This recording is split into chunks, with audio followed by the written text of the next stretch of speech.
आज सॉल्व कर रहे हैं आईआईटी जैम बायोटेक्नोलॉजी 2023 का पेपर। यहाँ पर दिया हुआ है एक सेट और दिया है ए इंटरसेक्शन बी और B union B intersection C का वैल्यू निकालने के लिए। सो यहाँ पर में पहले ए इंटरसेक्शन बी आ जाएगा। ए और बी में क्या कॉमन है, जो कि 8, 10 और 12, और बी इंटरसेक्शन सी में कॉमन है अपना 8, 10 और 12 itself।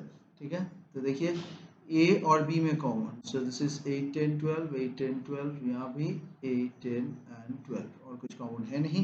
सो फाइनली इन दोनों में भी लेंगे तो 8, 10, 12 भी होगा।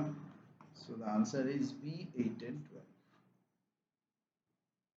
इसके बाद एक और न्यूमेरिकल है 10 नंबर में, और वो है rain is falling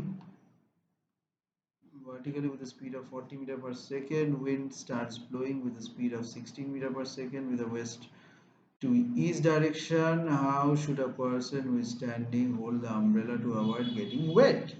Interesting problem है. So to avoid, the person should align the umbrella with the relative velocity of the raindrop.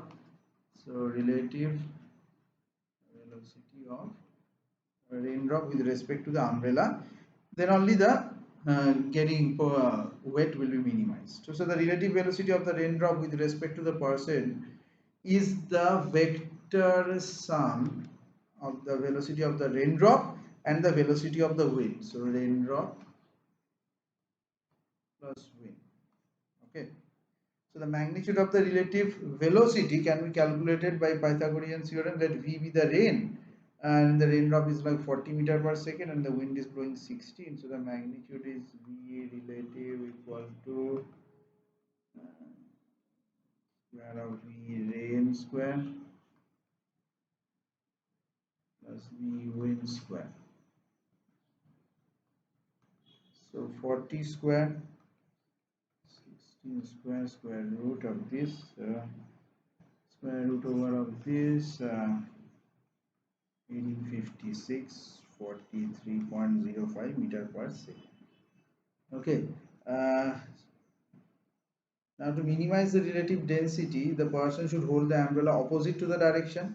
So now to the find that the person, the angle, let the angle be theta. So tan theta equal to, यहाँ पर कैसे आएगा, tan theta equal to velocity of the wind by velocity of the rain, 16 by 40, 22.62. So therefore the person should hold the umbrella at 22° vertical towards west. So option B is the correct answer.